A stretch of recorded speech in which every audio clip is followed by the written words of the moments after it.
ரொம்ப ரொம்ப அற்புதமான ஒரு உரை கவிக்கனல் அவர்கள், சுந்தர வெங்கடேசன் ஐயா அவர்கள் ரொம்ப சிறப்பா அவருடைய அணியை தூக்கி நிறுத்திட்டாங்க. சற்று நேரத்துக்கு முன்னாடி கூட நான் இவர்கள் எல்லாம் பாடின பாடல்கள் எல்லாம் கேட்டு கண்டிப்பா திரைப்பாடல்கள் தான் கண்ணதாசன் புகழுக்கு காரணம், தீர்ப்பை எழுதிடலாம்னு நினைக்கும் பொழுது சரி எதுக்கும் ஒரு முறை கேட்டுடலாம் அவருடைய கருத்தை அப்படின்னு சொல்லும்போது இப்ப என்னை முழுமையாக இப்ப இலக்கியங்களே அப்படின்னு சொல்லக்கூடிய அளவுக்கு அவருடைய உரை மிக சிறப்பான ஒரு உரையை அமைச்சிட்டாரு. ரொம்ப அற்புதமா பல பாடல்கள் அவரு எவ்வளவு சிறப்பா சொல்லியிருக்காரு பாருங்க. கடைசியா அந்த கவிஞன் யானோர் கால கணிதம் கருப்படு பொருளை உருப்பட வைப்பேன், புவியில் நான் ஒரு புகழுடை தெய்வம், பொன்னிலும் விலைமிகு பொருளின் செல்வம் என்று ஒரு அற்புதமான ஒரு கவிஞனுக்கான கால கணிதத்தை ஒரு இலக்கியமாக எழுதியவர் தான் கவிஞர் கண்ணதாசன். அதுல இருக்க சில வரிகளை ஐயா மிக அழகா சொன்னாங்க. தலைவர் மாறுவார், தர்பார் மாறும், தத்துவம் மட்டுமே அட்சய பாத்திரம் என்று மிக சிறப்பாக வாழ்வின் இலக்கணங்களை ரொம்ப அற்புதமாக ஊர்ப்புறம் தருவேன், வண்டாய் எழுந்து மலர்களில் அமர்ந்து வாய்ப்புறந்தேனை ஊர்ப்புறம் தருவேன் என்று இலக்கிய சுவையை சொட்ட சொட்ட கொடுத்தவர் தான் நமது கவியரசு கண்ணதாசன்.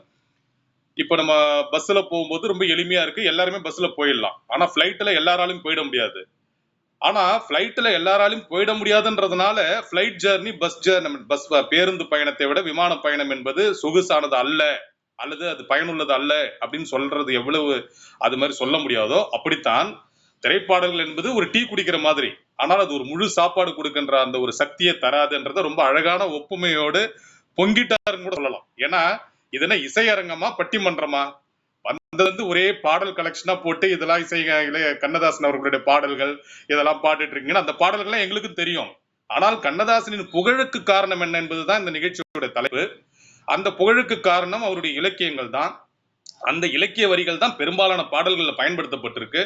அது சாதாரண 1-2 கவிஞர்கள் அல்ல, திருவள்ளுவர்ல இருந்து கம்பர்ல இருந்து எத்தனை கவிஞர்களுடைய கவிதைகளை சுருக்கமாக சுவையா மாத்தி அந்த பாடல்கள் அவர் இடம் பிடிக்க செஞ்சிருக்காருன்ட்டு ரொம்ப அற்புதமாக தன்னுடைய உரையை வடிவமைச்சு கண்டிப்பாக கண்ணதாசன் அவர்களுடைய புகழுக்கு காரணம் இலக்கியங்களே அப்படின்னு எழுதக்கூடிய அளவுக்கு என்ன மாத்தி வச்சிருக்காரு. ஆனாலும் இன்னும் ஒரு பேச்சாளர் இருக்காரு, அவர் ஒரு அற்புதமான கேள்வி கேட்டாரு. அந்த கேள்வியை கேட்டு அடுத்த பேச்சாளரை நான் அழைக்கிறேன். உங்களுக்கு சிற்பம் வேணும்னா நீங்க சிலை செதுக்கிக்கங்க, இல்ல வெறும் அம்மிக்கல் மட்டும் போதுன்னா அதை மட்டும் செதுக்கிக்கங்க. அதுக்காக அது சிற்பம் செதுக்க முடியாத சிலைன்னு நீங்க முடிவு கட்டாதீங்க. கவியரசு கண்ணதாசன் என்றும் நின்று பேசக்கூடிய ஒரு மிகப்பெரிய இலக்கியவாதி.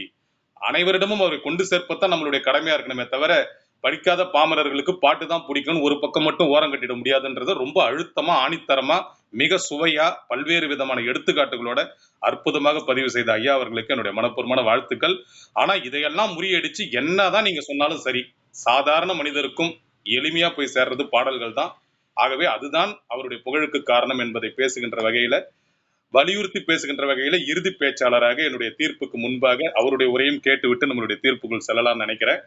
கடைசி பேச்சாளராக மிகச்சிறந்த ஒரு ஆளுமையாக இருக்கக்கூடிய கவிஞர் அருண் அவர்கள் ஓதியத்தூர்ல இருந்து வந்திருக்காங்க. 3 பேருடைய பேச்சுக்கும் அவர் பதிலடி கொடுக்கக்கூடிய கட்டாயத்துல இருக்காரு. அவர் என்ன பேசுறாருன்றது பொறுத்திருந்து பார்க்கலாம். வாருங்கள்.